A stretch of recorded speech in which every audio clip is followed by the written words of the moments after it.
In the British royal family, history is rarely preserved through headlines alone. More often, it lives quietly inside ancient estates, handwritten letters, family traditions, and places where generations have gathered far from the public eye. Sometimes, a single property can come to symbolize far more than ownership. It can represent trust, memory, and the future of a family's legacy. Over recent weeks, dramatic online claims have suggested that Lady Louise Windsor could inherit a Balmoral Cottage from Lord Ivar Mountbatten, with Prince William reportedly stepping in while Prince Harry was left out of the arrangement. The headlines have been impossible to ignore, fueling speculation about shifting loyalties and hidden divisions within the House of Windsor. But there is an important distinction between compelling headlines and verified facts. As of today, there has been no official confirmation that Lord Ivar Mountbatten has transferred or intends to transfer a Balmoral Cottage to Lady Louise. Likewise, there is no verified public evidence that Prince William intervened in such an arrangement or that Prince Harry was excluded from a confirmed inheritance decision. Much of the discussion stems from speculation circulating online rather than publicly established information. Yet the story has captured attention for a deeper reason. Why has Lady Louise, one of the most private members of the younger generation, become the center of such an emotional narrative? Why do stories involving Balmoral, inheritance, and family legacy continue to resonate so powerfully with audiences around the world?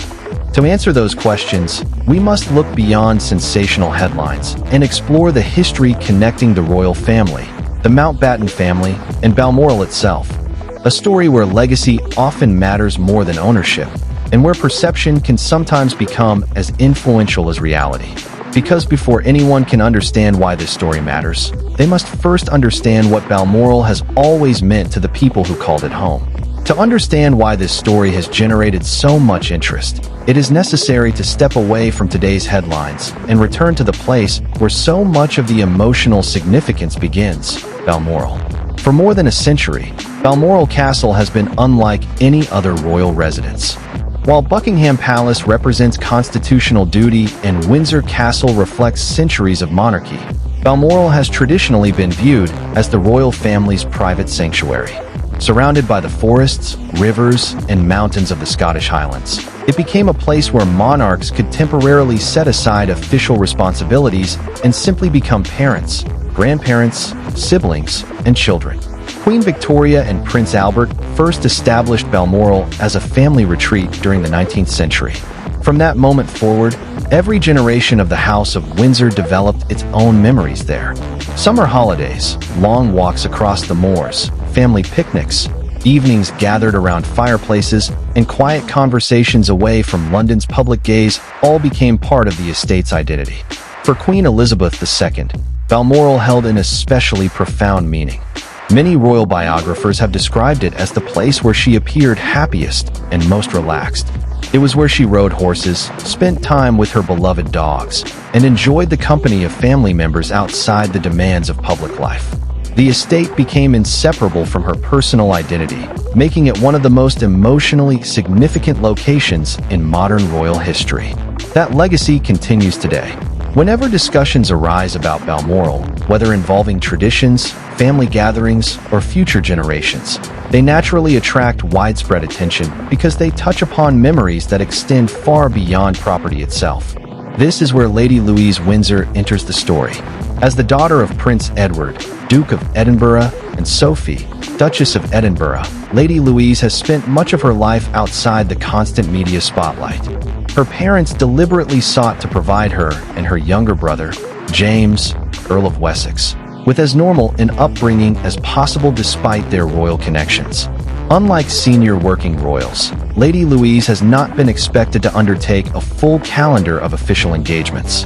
Instead, she has quietly focused on her education and personal interests while occasionally attending significant royal occasions. That quieter upbringing has shaped how the public views her. Royal commentators often describe Lady Louise as composed, thoughtful, and respectful of tradition. Rather than seeking attention, she has gradually earned admiration through consistency and discretion. One of the strongest examples of that connection to family tradition is her shared passion for carriage driving. The late Prince Philip, Duke of Edinburgh, devoted many years to the sport after retiring from competitive polo. Lady Louise later embraced the same activity, frequently participating in competitions and preserving one of her grandfather's favorite traditions. Those moments became symbolic for many royal observers, reflecting a relationship built not only on family ties, but also on shared interests and mutual respect. That connection to Prince Philip has often led commentators to suggest that Lady Louise embodies many of the quieter values associated with previous generations of the royal family. Duty without fanfare, tradition without spectacle, service without seeking recognition. Those qualities have contributed to growing public interest whenever her name appears in royal discussions. At the same time, another historic family remains closely connected to the monarchy, the Mountbattens. Lord Ivar Mountbatten belongs to a branch of one of Britain's most distinguished aristocratic families. The Mountbatten name has long been intertwined with royal history through generations of public service and family relationships. Prince Philip himself was born into the Mountbatten family before marrying the future Queen Elizabeth II, creating bonds that continue to be recognized within the wider royal family. However, it is important to distinguish genuine historical connections from modern speculation. Recent online reports have suggested that Lord Ivar Mountbatten could pass a Balmoral Cottage to Lady Louise. Yet, as of now, there has been no official confirmation of such an inheritance or any publicly verified arrangement involving Balmoral property. Similarly, headlines claiming that Prince William personally intervened while Prince Harry was excluded remain unsupported by official evidence. Such narratives often rely on anonymous claims or social media speculation rather than confirmed statements from Buckingham Palace or the individuals involved. Nevertheless, the public fascination surrounding these reports reveals something significant. People are deeply interested in how traditions are passed from one generation to the next. They wonder who will preserve the customs cherished by Queen Elizabeth II. They ask which younger royals will maintain connections to places like Balmoral that have become symbols of continuity. These questions reflect a broader curiosity about the monarchy's future rather than any single inheritance story. Because in the minds of many observers, Balmoral represents something priceless. Not financial wealth, not constitutional authority, but memory, family, continuity, the quiet moments that shape generations behind palace walls. As discussions surrounding Lady Louise continued to grow, another question slowly emerged. If this story was never truly about ownership, then what exactly had captured the public's imagination? The answer may lie not in legal documents or family estates, but in what Lady Louise herself has quietly come to represent within an ever-changing royal family. As interest in the story continued to build, it became clear that the real narrative extended far beyond a single cottage. Online headlines suggested that Lady Louise Windsor had inherited a Balmoral property from Lord Ivar Mountbatten, that Prince William had quietly supported the arrangement, and that Prince Harry had been left out. It was a storyline filled with emotion, symbolism, and apparent family tension. But before exploring what those claims might represent, one fact deserves to remain at the center of the discussion. There is no verified public evidence that this inheritance has occurred. No announcement from Buckingham Palace, no statement from Lord Ivar Mountbatten, and no confirmed report has established that Lady Louise has inherited a Balmoral Cottage, that Prince William intervened, or that Prince Harry was formally excluded. Much of the story circulating online remains speculative. Even so, the rumor resonated because it reflected broader questions that many people have been asking about the future of the monarchy. Who will carry forward Queen Elizabeth II traditions? Which younger royals will maintain the strongest connection to places like Balmoral? And what does legacy truly mean in a modern royal family? Those questions naturally brought attention to Lady Louise. Over the years, she has quietly become one of the younger royals most frequently associated with continuity rather than controversy. While public attention often gravitates toward dramatic headlines involving senior members of the family, Lady Louise has largely remained outside those cycles. Her appearances have been measured. Her public role has been modest. Her reputation has been built gradually rather than suddenly. Royal commentators have often noted that she seems comfortable supporting family occasions without seeking personal recognition. Whether attending memorial services, national celebrations, or ceremonial gatherings, Her presence has conveyed stability and respect for tradition. That perception has only grown stronger since the passing of Prince Philip. Their shared interest in carriage driving became more than a family hobby. It became a visible reminder that traditions are often preserved through personal relationships rather than official ceremonies. Every competition she entered seemed to carry a quiet tribute to her grandfather's memory. Because of this, some royal observers believe Lady Louise represents a bridge between generations. Not because of constitutional authority, not because of future succession, but because of the values she appears to embody. Patience, discretion, respect, a willingness to let history speak louder than publicity. These qualities explain why speculation about Balmoral seemed believable to many readers, even without official confirmation. The estate itself holds extraordinary emotional significance. For Queen Elizabeth II, Balmoral was a sanctuary. For Prince Philip, it was a place of outdoor adventure and family traditions. For Prince William and Prince Harry, it formed part of their childhood memories, summer holidays, countryside walks, fishing trips, and precious time spent with their grandparents. Those experiences belong to both brothers equally, regardless of how their adult lives have diverged. That is why stories suggesting one brother has been favored over the other attract immediate attention. However, distinguishing between emotional symbolism and verified events remains essential. According to publicly available information, no official inheritance arrangement involving Lady Louise, Lord Ivar Mountbatten, Prince William, and Prince Harry has been confirmed. Instead, what has emerged is something arguably more revealing. The public has projected its own hopes and concerns onto the story. Some interpret Lady Louise's quiet demeanor as evidence that she reflects Queen Elizabeth II's values. Others see Prince William's increasing responsibilities as signs of continuity within the monarchy. Meanwhile, Prince Harry's departure from official royal duties has inevitably influenced how many people interpret stories involving family traditions, even when those stories are based primarily on speculation. This demonstrates how modern royal narratives often function. A single unverified report can quickly evolve into a larger conversation about loyalty, belonging, and the future of the institution itself. Yet beneath those conversations lies a simpler truth. Legacy is rarely determined by headlines.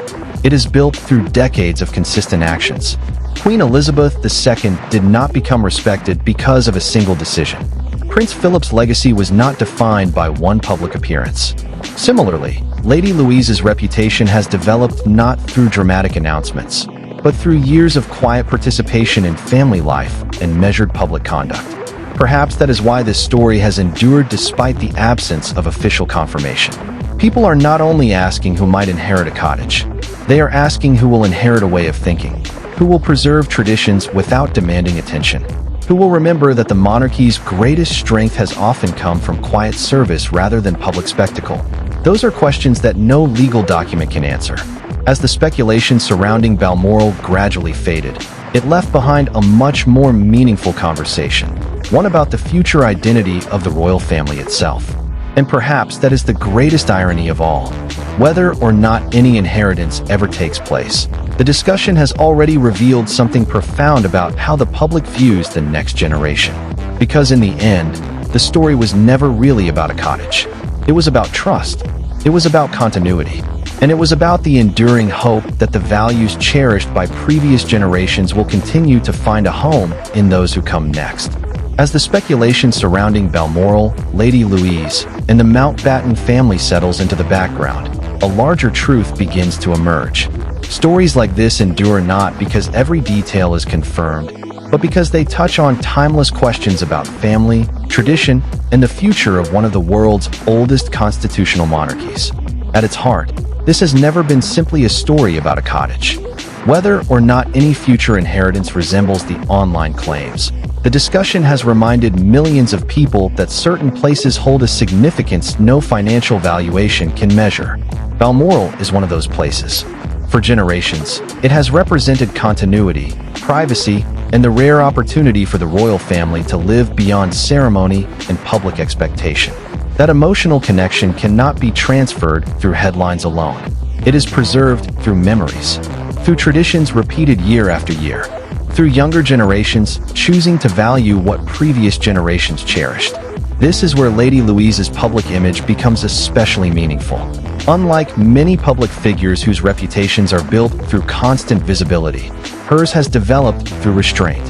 She has never appeared eager to compete for attention, and that quiet approach has become one of her defining characteristics. In an age when public life often rewards constant exposure, her discretion has distinguished her from many contemporary public figures. For many royal observers, that restraint reflects a quality long associated with Queen Elizabeth II herself, the belief that actions speak more powerfully than headlines. That does not mean Lady Louise will necessarily take on a larger public role in the future. In fact, there is no indication that such a path has been planned.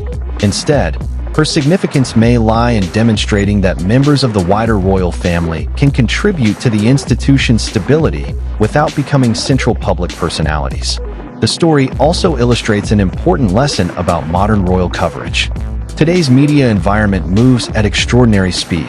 A single unverified report can be repeated across countless websites and social media platforms within hours, often creating the impression that speculation is established fact. Responsible storytelling requires separating confirmed information from interpretation. In this case, the verified facts remain limited. There is no official confirmation that Lady Louise has inherited a Balmoral Cottage from Lord Ivar Mountbatten, nor is there verified evidence that Prince William intervened or that Prince Harry was excluded from a confirmed arrangement. Those claims remain unsubstantiated publicly, yet the popularity of the narrative tells us something meaningful about public sentiment. People continue looking for signs of how the monarchy will evolve after Queen Elizabeth II's remarkable reign. They wonder who will preserve the values she represented. They look toward younger generations for reassurance that the institution's traditions will continue, even as society itself changes. That responsibility does not belong to one individual alone. King Charles III now leads the monarchy through a period of transition, emphasizing service, environmental stewardship, and a more streamlined working royal family. The Prince and Princess of Wales continue preparing for the responsibilities that await them in the future. Meanwhile, younger members like Lady Louise represent another side of royal continuity, one rooted not in constitutional authority, but in family heritage. Perhaps that balance is exactly what the modern monarchy requires. Some members provide visible leadership. Others quietly preserve the culture and traditions that give the institution its emotional foundation. Both roles matter, both contribute, and both remind us that royal history is shaped by far more than official ceremonies. It is shaped by relationships, by shared memories, by places like Balmoral that connect one generation to the next. As Lady Louise continues building her own future, she will likely do so away from the constant attention that surrounds more senior royals. That choice, whether intentional or simply a reflection of her position within the family, may ultimately become one of her greatest strengths. Because history often remembers those who remained steady when circumstances changed, those who protected family traditions without demanding recognition, those who understood that true legacy is measured not by publicity, but by character. In the end, perhaps the lasting lesson of this story is surprisingly simple. Buildings may symbolize history. Titles may represent responsibility. But it is people, their integrity, humility, and commitment to those who came before them, who truly preserve a family's legacy. Whether Lady Louise ever inherits a cottage at Balmoral is, based on publicly available information, still unknown. What is already evident, however, is that she has become a symbol of something many people believe the royal family will always need: quiet dignity, respect for tradition, and the ability to carry history forward without forgetting the humanity that gives it meaning. As we close this chapter, one question still lingers. What truly defines a royal legacy?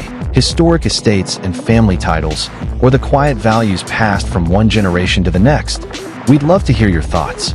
Do you believe Lady Louise will continue representing the quieter side of the monarchy? Or do you think the next generation of royals will redefine tradition in unexpected ways? Share your perspective respectfully in the comments below.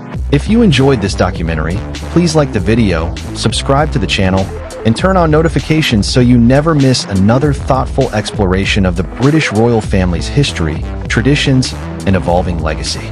Your support helps us continue creating in-depth documentaries that separate verified facts from speculation while bringing the human stories behind the monarchy to life. Thank you for watching, and we'll see you in the next royal documentary.